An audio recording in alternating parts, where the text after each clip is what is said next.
Most people think that when you go silent after an avoidant pulls away, you're punishing them. That's the story people tell themselves, that no contact is a strategy, a power move, a chess piece slid across the board. And maybe that's how you arrived at it. Maybe someone online told you that if you just go quiet long enough, he'll come crawling back. Maybe you read a thread somewhere that turns silence into a technique, a countdown, a game where the winner is the one who holds out longest. Here's the thing, that framing is wrong. Not because silence doesn't work, it does, but because you've misunderstood why. And if you misunderstand why, you'll use it wrong, you'll break it too early, you'll get confused when he does come back, and you'll end up exactly where you started, closer to him, further from yourself. So let's slow this down, because what I want to talk about today is not no contact as a tactic. I want to talk about what actually dismantles an avoidant from the inside. Not what makes him temporarily miss you. Not what makes him send a "Hey, how are you" text at 2 a.m. after 3 weeks. I want to talk about what genuinely reshapes the dynamic between two people when one of them has spent years using emotional distance as armor, and what it takes, specifically, to make that armor feel like a cage rather than a castle. And the answer is not what most people expect. I want to be clear about something right from the start. The avoidant person in your life is not evil. He is not deliberately cruel. He is not sitting in a room somewhere calculating how little he can give you while keeping you available.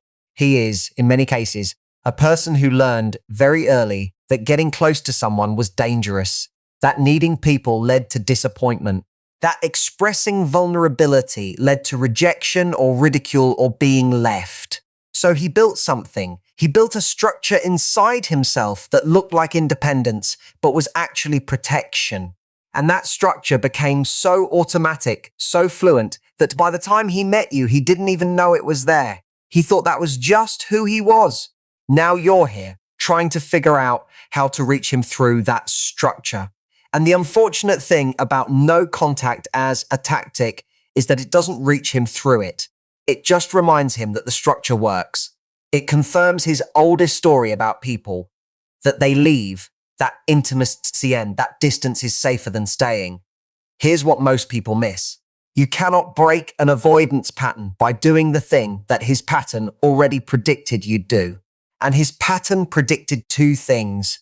Either you'd chase him, which would overwhelm him and confirm he was right to pull away, or you'd disappear, which would confirm his belief that people don't stay, which he both feared and relied upon. Both of those outcomes serve his architecture. Neither of them challenges it. Neither of them costs him anything that mattered. What actually destroys the avoidance internal system, and I use the word destroys carefully, because what I mean is what makes it unworkable, what makes him feel the weight of it in a way he has never quite felt before, is something quieter than a strategy. It is something you cannot perform. It has to be real, and it has to come from you genuinely shifting the center of gravity in your own life. And when that happens, when you stop being organized around him and start being organized around yourself, the pull he has been coasting on simply stops. And the silence that follows is not the silence of absence. It is the silence of a mirror. And mirrors, for people who've spent years avoiding their own reflection, are deeply, deeply unsettling. Picture this. She is sitting in her car in a parking lot, engine off, phone in her hand, staring at the last message he sent 4 days ago. Something vague.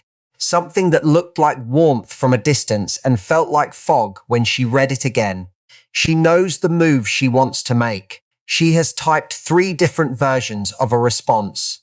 One was casual. One was warm but not too warm. One was just a voice note she almost sent and then deleted.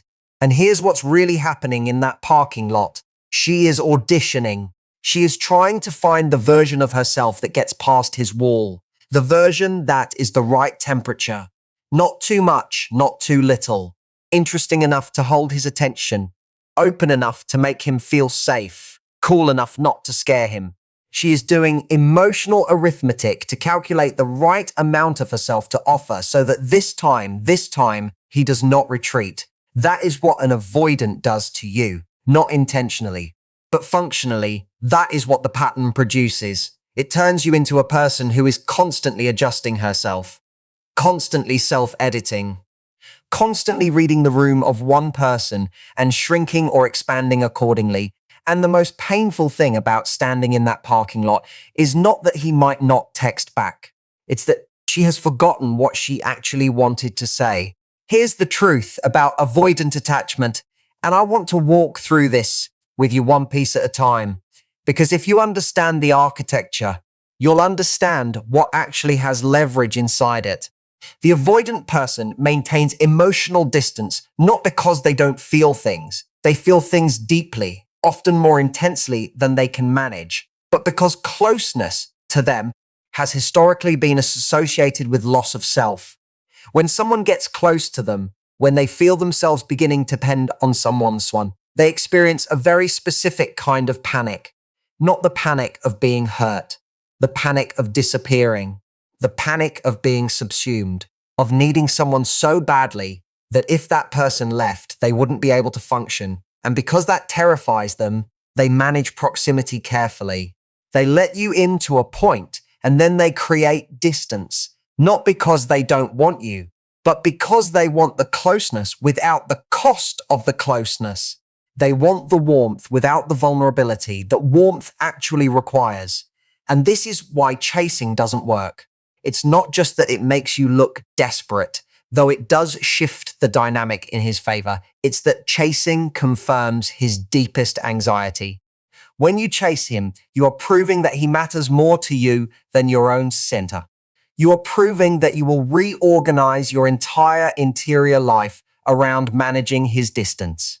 And to an avoidant, that kind of intensity, that visible need, triggers the exact withdrawal mechanisms he spent a lifetime perfecting. He didn't expect you to keep reaching. He expected you to eventually back away with dignity intact. He expected you to stop. And when you didn't, when you kept reaching across the gap, what he felt was not flattery. What he felt was confirmation that he was right to build the wall, because you were proving you'd lean your entire weight against it. So most people say, fine, I'll do no contact. I'll go quiet. I'll remove myself. And they do. And after a few days or a week or sometimes a month, he texts. And everyone online says, see, it worked. But here's what actually happened in those cases. He reached out not because the silence broke him open. He reached out because the silence removed the pressure. And for an avoidant, the removal of pressure feels like an invitation to re-enter. It's not growth. It is the rubber band snapping back to its resting state. He came back to where he was comfortable, which is just outside the level of commitment where he'd have to be accountable. And if you responded with warmth and availability, you reset the whole clock. You were back in the orbit, and he was back at the edge of it, and nothing had actually changed. That is the difference between no contact as a tactic and no contact as a beginning. I want to explain something slowly, because this is where most people lose the thread. The avoidant person's system depends on one variable remaining constant, that you are available. Not necessarily chasing, not necessarily texting every hour, just available, just oriented toward him.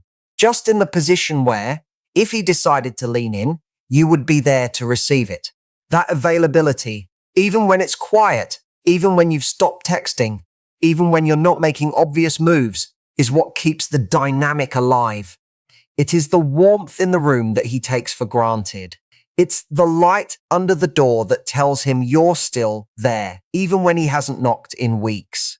And what no contact as a pure tactic does is it turns off the light but leaves you standing behind the door waiting. He can feel that. People can always feel that. Even through silence, he can sense whether you're gone or whether you're waiting. And if you're waiting, the silence is just a held breath, not an exhale. It is not a departure. It is a performance of departure, an avoidance, because they are attuned, because they have spent decades reading the room to manage their own emotional risk. They sense the difference between someone who has genuinely moved on and someone who is using silence as a fishing line. This is the part nobody's going to like hearing. The thing that genuinely dismantles an avoidant, the thing that actually reaches into the architecture of his withdrawal and makes it feel, for the first time, like it has a cost, is not your silence. It is your indifference. And real indifference cannot be manufactured. You cannot decide to feel it. It arrives, slowly, gradually, sometimes painfully, when you stop making him the organizing principle of your interior life and start making yourself that instead. Let me be clear about what I mean by indifference. I don't mean coldness. I don't mean contempt. I don't mean performing a version of yourself that doesn't care so that he can see you don't care.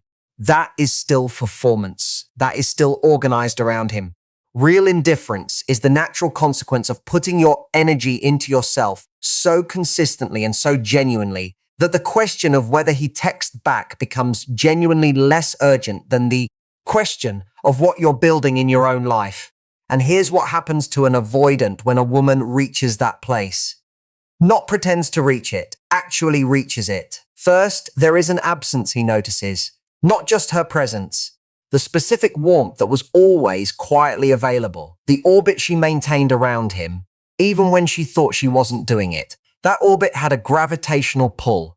It made him feel, even when he was at distance, that there was somewhere to return to.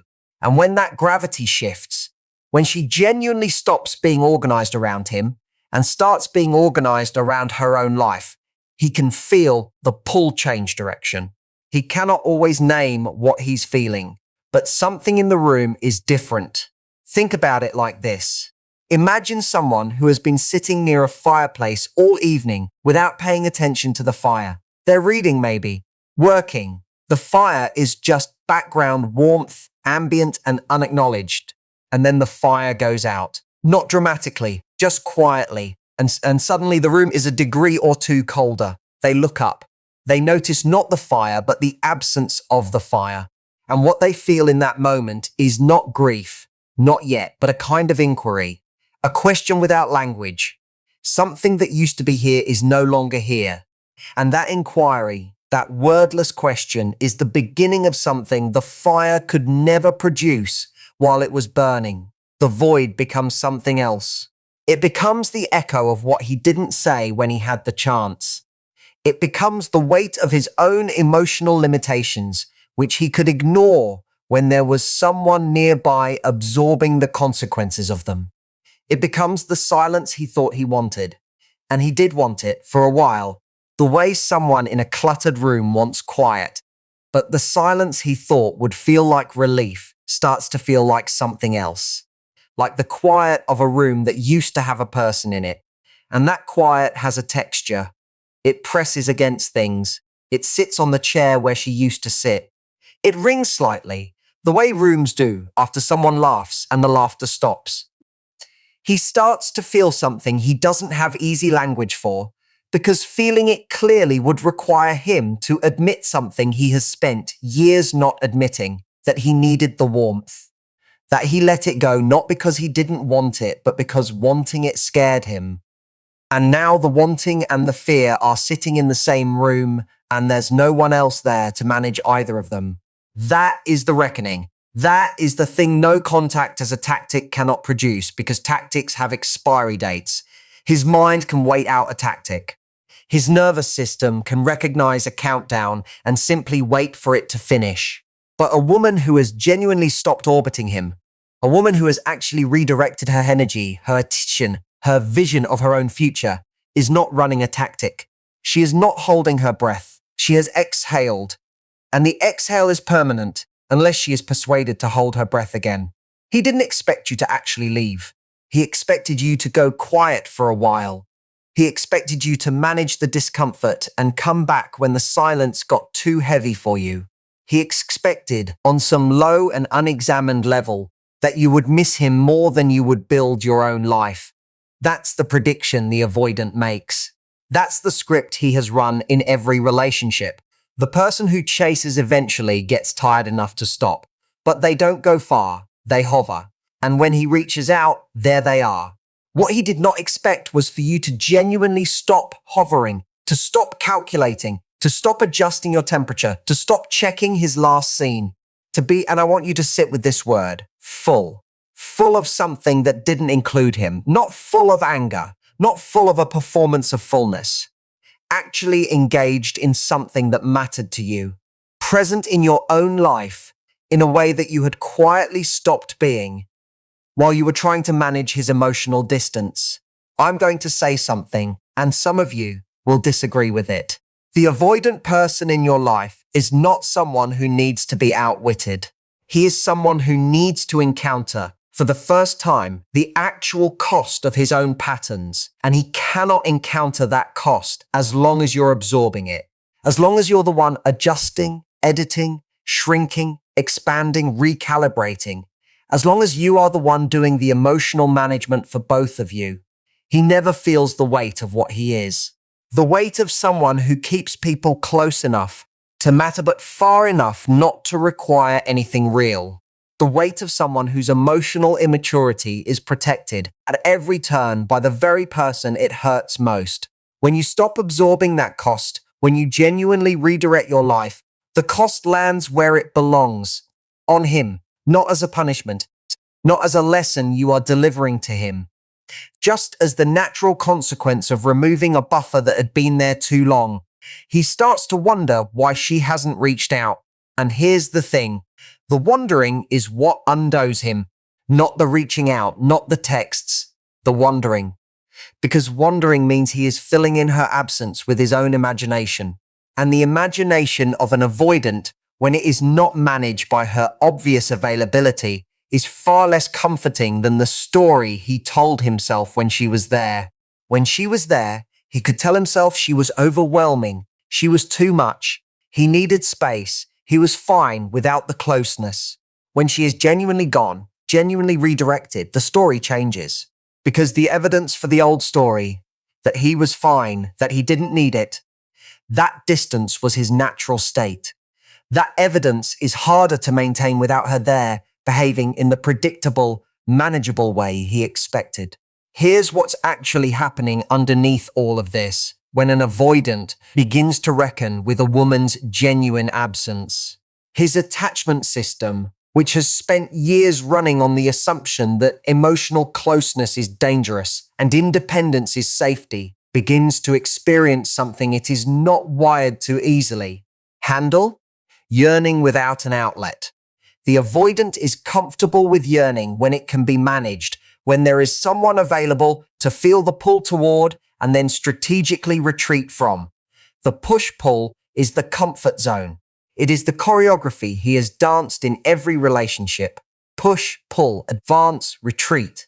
Get close, create distance. And she has always been the partner who waited on the other side of his retreat. She has always been the stage his choreography performed on. And when the stage disappears, not temporarily, not in protest, but genuinely, the choreography becomes absurd.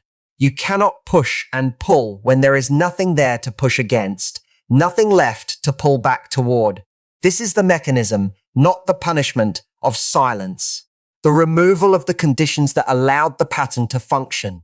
Now I want to talk about you, because what I've described so far is what happens in him when you actually do this. But I want to be clear that what I am not asking you to do is use your own self-development as a tactic. That would be the strangest kind of self-betrayal. To invest in your own life, not because your life is worth investing in, but because you hope it makes him jealous. That is still organizing your actions around him. That is still giving him the center of gravity. And it will show. It always shows. What I want you to think about instead is something simpler and more honest. While you were in the orbit of this person, while you were adjusting and editing and calculating, what did you stop doing? I mean specifically, what did you put down? What friendships went quiet because you were always half available, always with one ear toward your phone? What project lost momentum because your creative energy was rerouted toward managing his emotional weather? What parts of yourself went underground because they were too much, or not enough, or just inconvenient to the version of you that was trying to be the right temperature? Those things are still there. They didn't go anywhere. They are waiting with remarkable patience. And the return to them, Not as a healing project, not as a self-improvement campaign, not as a montage you're filming for an audience. Just the quiet, unglamorous, real return to the things and people and parts of yourself that preceded him. That is where your power actually lives. Not in making him miss you, in returning to yourself so fully that whether he misses you becomes a genuinely secondary question. I want to pause on that for a second because I think people hear this and they think it sounds beautiful, but they don't know what it looks like on a Tuesday afternoon when they're still checking his Instagram story and feeling the pull. And I want to address that honestly. The returning is not clean. It doesn't happen in one decision. There will be days when you have genuinely redirected your energy and you feel, for the first time months, like yourself, light-oriented, present, and then you see something that reminds you of him and the gravity reasserts itself. That is not a failure. That is the process. The question is not whether you feel the pull. The question is what you do when you feel it. Do you follow it back into the orbit? Or do you notice it, sit with it for a moment, let it say what it needs to say, and then continue in the direction you were already moving? The difference between self-worth as a concept and self-worth as a practice is exactly this. It is not the absence of the pull. It is the decision, made again and again, not to reorganize yourself around the pull. He didn't expect you to have that kind of staying power. He expected self-discipline to wobble as it had before, as it has for most people who are genuinely in pain and genuinely missing someone. He expected the discomfort of your own absence, the quietness, the not knowing, the wondering what he was thinking, to eventually become heavier than your commitment to yourself. And he was probably right to expect that, because in the past it had been. You had come back, not always dramatically, sometimes just by liking something, sometimes by sending a message that was calibrated to look casual, sometimes just by being visibly available in his peripheral vision again, close enough that the orbit could resume without either of you having to acknowledge that it had. He did not expect you to hold the line with something that didn't look like holding a line. Something that looked like simply getting on with your life. That is the quiet power of self-respect that doesn't announce itself. It doesn't need to. It just is. And here's something most people don't see coming. The avoidant person, because their attachment system is organized around the idea that people leave, has an unusual relationship with someone who actually does leave, or more precisely, someone who actually genuinely moves on. Part of their nervous system expected it, but the avoidant person has also, often, never been with someone who moved on with such evident completeness that there was no invitation back. There was no wistful social media post. There was no mutual friend report about how she was coping. There was just the narrative that was organized around him simply stopped, not in anger, not in protest, just quietly, the way you close a chapter by turning to the next page. That closure, the kind he can sense but cannot verify, cannot interrogate, cannot find a thread of hope in, is deeply, genuinely unsettling to an avoidant, because it presents him with something his pattern is not designed to handle. Not someone chasing him, manageable. Not someone dramatically disappearing, manageable, confirms the story. Someone who is simply no longer available to be hurt by him. Someone who has reclaimed the self-worth that his behavior was slowly eroding. Someone who got bigger while he was expecting her to stay small. Let me explain something slowly, because this is the part that requires the most precision. The avoidance system works because it operates on an assumption about your emotional landscape. The assumption is that you need the connection more than he does. Not because you are weak, but because you are honest. You are a person who admits to yourself that you want intimacy, that you want closeness, that being cared for genuinely matters to you.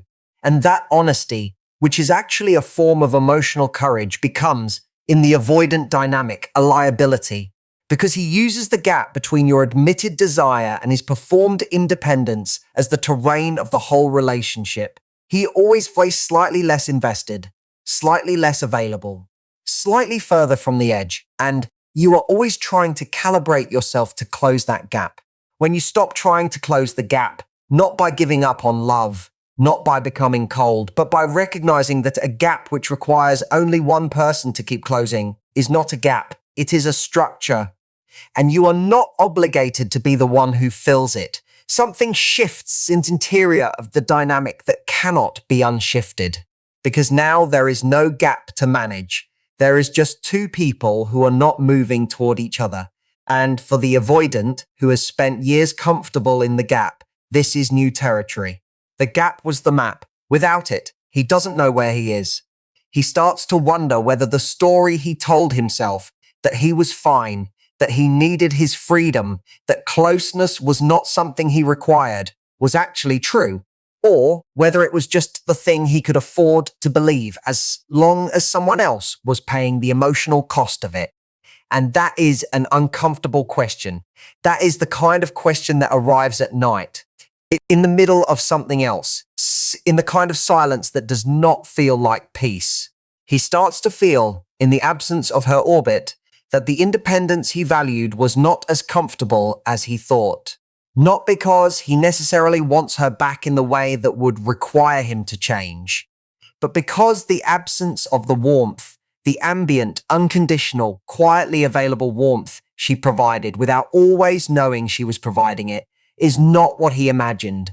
He thought he wanted the room to himself. He has the room to himself. And the room is just a room.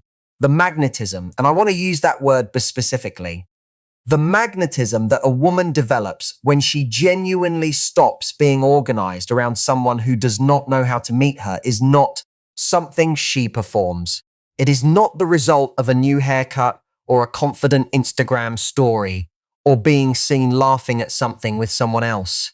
It is the result of a specific interior quality that other people can sense without being able to name.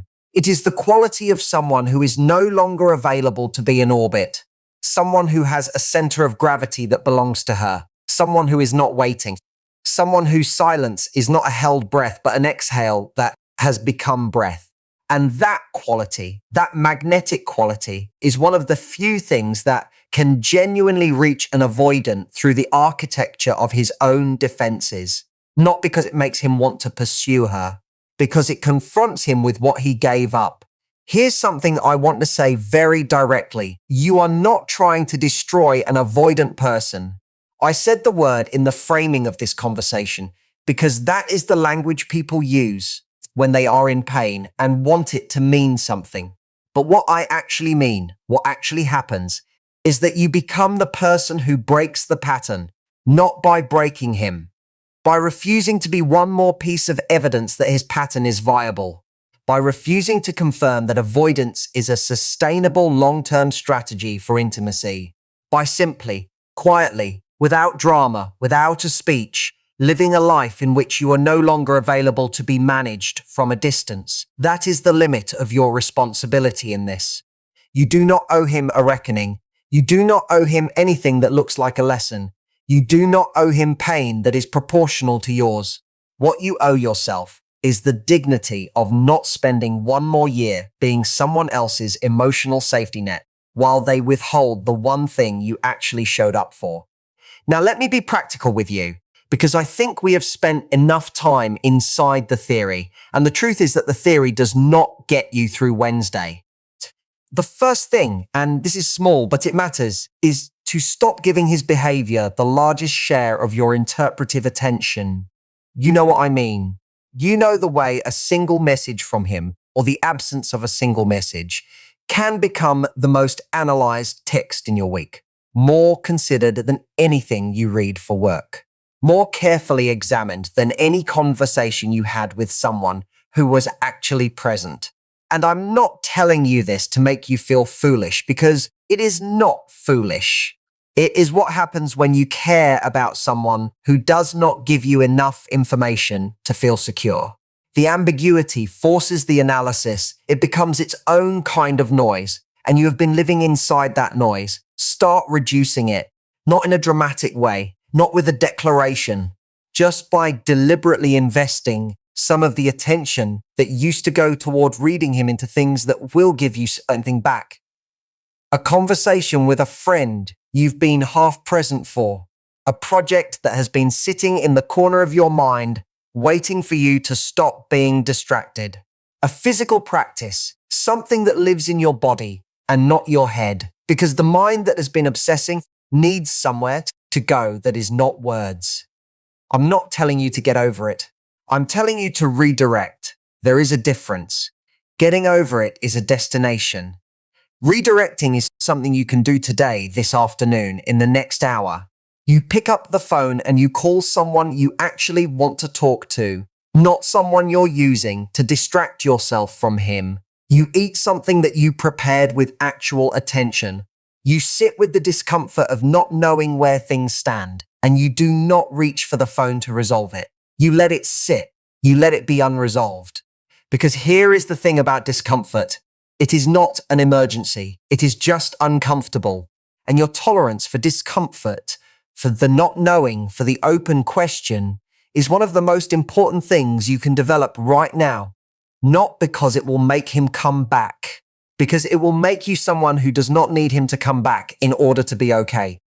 The second thing is to be honest with yourself about what you actually want, not what you're prepared to accept, not what you're willing to settle for in order to keep the connection alive, what you actually want from a relationship, from intimacy, what you want to feel like on a Sunday morning with someone, what you want to be able to say out loud to someone and have them receive it.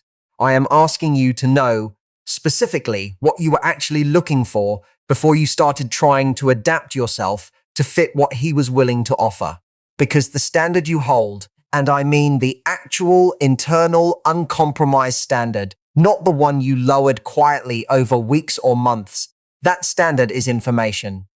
It tells you whether what was on offer was ever close to what you actually needed. And often, when you return to that standard, you find that you have been so focused on making it work with this particular person that you lost track of how far what he was offering was from what you were actually looking for. That is not a small thing to recognize.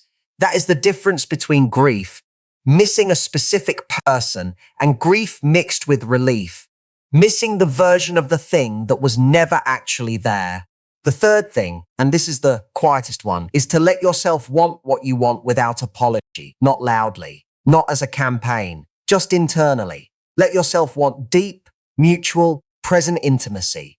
Let yourself want to be with someone who shows up consistently. Let yourself want to stop doing the emotional mathematics. Let yourself want the warmth without the management, the closeness without the cost, the care without the choreography. You are allowed to want that. You are not too much for wanting that.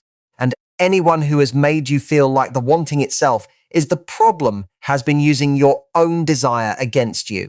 Because here's what self-worth actually is. When you strip away all the language that pasted onto it in the form of slogans and affirmations and lists, it is simply the quiet, ongoing commitment to not accepting less than what you know you need. Not dramatically, not as a performance, not as a line you say to yourself in the mirror, just as a series of small, consistent choices about how much of yourself you are willing to offer to situations that are not offering you anything close to what you deserve in return. It is not a feeling. It is a practice. And like all practices, it gets easier not because the pull gets weaker, but because you get stronger at choosing past it. And if he comes back, after the genuine absence of your orbit, he reaches back into the space where you used to be and finds that you are not hovering there, waiting, calibrated and adjusted and ready to manage whatever level of closeness he's decided he's comfortable with today. If he finds, instead, that you are genuinely oriented elsewhere, genuinely engaged in something that is yours, genuinely less available to be managed from a distance, then you will be in a position you have never actually been in with him. Not the position of someone who waited long enough and won. The position of someone whose life went somewhere real while he was deciding whether to show up. That position changes everything. Not because it makes him come back, because it makes you genuinely uncertain whether you want him to. And that uncertainty, that real lived, non-manufactured uncertainty about whether his return is even what you want anymore, is the only position from which you could ever build something different with him. Not because you've changed the game, because you've genuinely changed. He didn't expect you to mean it. He expected the silence to be a performance of moving on that would crack under enough time or enough distance. He expected you to be there when he looked. He expected, on some fundamental level, that you would not actually leave the orbit because no one ever had, not fully, not in a way that cost him something he could feel in the quiet. You are not doing this to cost him something. You are doing it because the orbit was costing you everything. Your clarity, your self-respect, your sense of what was real, your faith in your own perceptions. You are stepping out of it not as a move in a game, but as a return to yourself.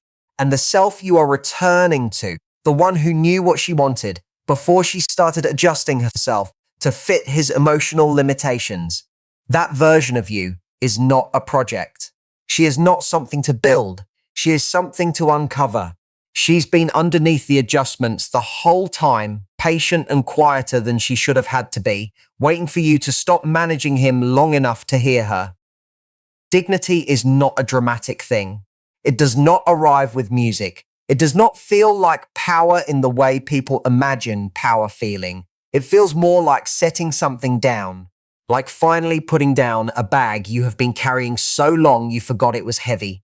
And the moment you put it down, the moment you genuinely stop organizing your choices around someone who has not shown you that he is willing to meet you where you actually are, you will notice something. Not immediately, but gradually. The room in your chest that had been given over to managing him becomes available again.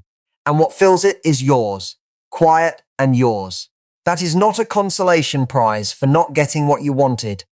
That is the beginning of something that was yours all along.